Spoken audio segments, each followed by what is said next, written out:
ഈശോയിൽ സ്നേഹം നിറഞ്ഞ ദൈവത്തിൻ്റെ മക്കളെ, ദൈവമായ കർത്താവ് ഇന്ന് നിങ്ങളെ പുതിയൊരു ദിവസത്തിനായിട്ട് എഴുന്നേൽപ്പിച്ചതിന് ദൈവത്തിന് ഹൃദയം നിറഞ്ഞ നന്ദി പറയുന്നു. ഇന്ന് നമ്മൾ ശ്രവിക്കുന്ന തിരുവചന ഭാഗം പ്രഭാഷകൻ്റെ പുസ്തകം 25-ാം അധ്യായം 1-ാം തിരുവചനം. എൻ്റെ ഹൃദയം 3 കാര്യങ്ങളിൽ ആനന്ദം കൊള്ളുന്നു.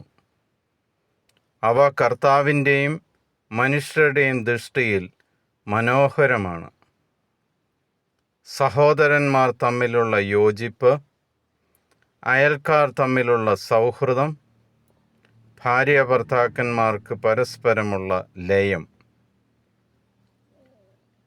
പ്രിയ സഹോദരീ സഹോദരങ്ങളെ, ദൈവത്തിന് ആനന്ദം കൊള്ളാൻ, മനുഷ്യനെ ഓർത്ത് സന്തോഷിക്കുവാനുള്ള 3 പ്രധാന കാര്യങ്ങളാണ് തിരുവചന ഭാഗത്ത് നമ്മളോട് പങ്കുവച്ചിരിക്കുന്നത്. ഈ 3 കാര്യങ്ങളും ഇന്ന് നമ്മുടെ മുന്നിൽ ഉണ്ടോ എന്ന് നമുക്കൊന്ന് ആത്മശോധന ചെയ്യേണ്ട സമയമാണ്. സഹോദരന്മാർ തമ്മിലുള്ള യോജിപ്പ്, അയൽക്കാർ തമ്മിലുള്ള സൗഹൃദം, ഭാര്യാഭർത്താക്കന്മാർക്ക് പരസ്പരമുള്ള ലയം. ഇത് ഇന്നത്തെ ലോകത്ത് നഷ്ടപ്പെട്ടിരിക്കുന്ന കാര്യമാണ്. ഇത് നഷ്ടപ്പെട്ടുകൊണ്ട് മാത്രമാണ് ലോകം ഇന്ന് വിശ്വാസമില്ലാതെ, പരസ്പര വിശ്വാസം നഷ്ടപ്പെട്ട് ദൈവത്തെ പോലും വെറുത്തുകൊണ്ട് ജീവിക്കുന്നത് നമ്മൾ കാണുന്നത്.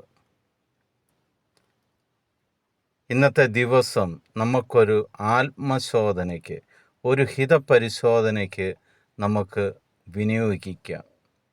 ഈ 3 കാര്യങ്ങൾ ദൈവത്തിന്, സർവശക്തനായ ദൈവത്തിൽ ആനന്ദം കൊള്ളുന്ന ഈ 3 കാര്യങ്ങൾ എൻ്റെ ജീവിതത്തിലുണ്ടോ?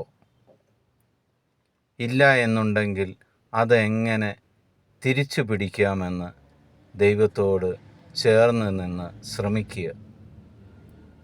ദൈവം നിങ്ങളെല്ലാവരെയും സമൃദ്ധമായിട്ട് അനുഗ്രഹിക്കട്ടെ. നിങ്ങളുടെ പ്രവൃത്തികളിൽ ഇന്നു മുതൽ ദൈവം ആനന്ദം കണ്ടെത്തട്ടെ. സർവശക്തനായ ദൈവത്തിൻ്റെ എല്ലാവിധ അനുഗ്രഹവും സമാധാനവും നിങ്ങളുടെ കൂടെ ഉണ്ടായിരിക്കട്ടെ എന്ന് പ്രാർത്ഥിക്കുന്നു. ഈശോ മിശിഹായ്ക്ക് സ്തുതിയായിരിക്കട്ടെ.